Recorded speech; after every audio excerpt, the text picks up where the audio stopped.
You know, in the world of trigonometry, some graphs are pretty strange. They have these invisible walls, lines they get super close to, but they never ever touch. Today we're going to be detectives and figure out exactly where these walls are hiding for the tangent and cotangent functions. Let's dive in. It all comes down to this one kind of forbidden idea in math, right? What happens when you do the one thing they always tell you not to do? Divide by zero. Well, the function doesn't just give up. It throws up a wall, a massive, infinite barrier. And our mission is to figure out exactly where these walls are. Now, in the math world, these walls have a proper name, vertical asymptotes, but I like to think of them as crime scene tape. It's a boundary the graph can get right up against, but it just can't cross. And the number one clue is always this. These walls only pop up when the bottom of a fraction, the denominator, hits zero. That's our trigger. So, let's crack open our first case file, the tangent function. We've got to understand its secret identity before we can find its weaknesses, its walls. And there it is. The big secret isn't so secret after all. Tangent is really just a fraction. Sine of x divided by cosine of x. This little ratio right here, it's the key to solving this whole mystery. Okay, so knowing what we know now about those vertical asymptotes, this leads us to the most important question of all. Where does this thing actually fall apart? Where are the invisible walls? You got it. The whole structure just breaks down the second that denominator, cosine of x, equals 0. That's the exact moment the tangent function shoots off to infinity and creates one of those walls. So all we have to do is find all the spots where cosine hits 0. And if you think back to the good old unit circle, you'll remember that cosine is the x-coordinate. So where on that circle is the x value 0? Well, straight up at the top and straight down at the bottom. That happens at pi over 2, 3 pi over 2, 5 pi over 2. You get the idea. It just keeps going forever. And boom, we found our wall locations. Now, here's something really interesting about tangent. Look at how often this whole pattern repeats. You know how sine and cosine take a full 2 pi to do their thing? Well, tangent is a little more hyperactive. Its period is just pi. That means its whole S-shaped curve and the walls around it repeat every pi units. It's basically happening twice as fast.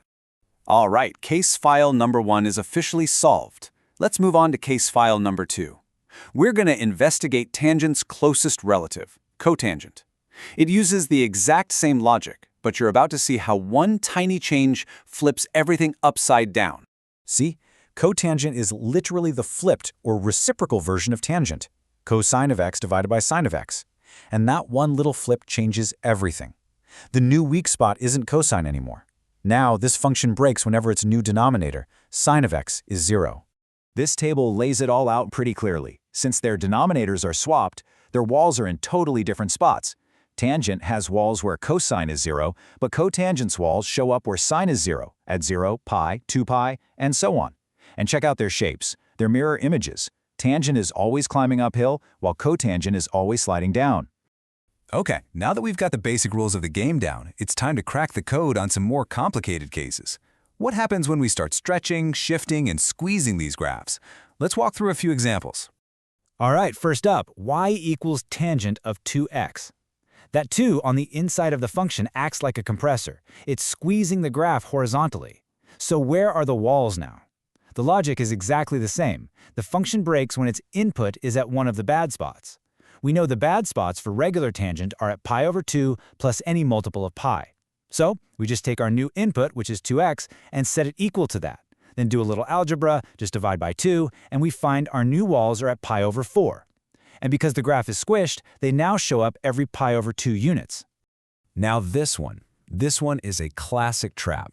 You might look at it and immediately think the graph shifts pi to the right. But wait, to see the real horizontal shift, you have to factor out that coefficient in front of the x, which is 1/2. It's kind of like putting on X-ray goggles. Once you do that, you see the true parameters. The period is pi divided by our b value of 1/2, which means it gets stretched out to 2 pi. And now you can see the real phase shift inside the parentheses, a move of 2 pi to the right. Always remember to factor first. Okay, for our last example, we've got 3 transformations all at once. The minus pi over 4 shifts the whole thing to the right. So our original walls at 0 and pi just slide over to pi over 4 and 5 pi over 4. Easy enough. But the really cool part is that negative sign out front. It acts like a mirror and flips the entire graph upside down. So, instead of that classic decreasing slide you expect from cotangent, this graph is now an increasing curve between its new walls. So there you have it. The case is cracked. These invisible walls aren't random at all. They're just a direct result of that one golden rule. You can't divide by zero. And every time you stretch, shift, or flip the graph, you're just leaving more clues to find their new locations. You got the detective's toolkit now, so are you ready to go find your own invisible walls?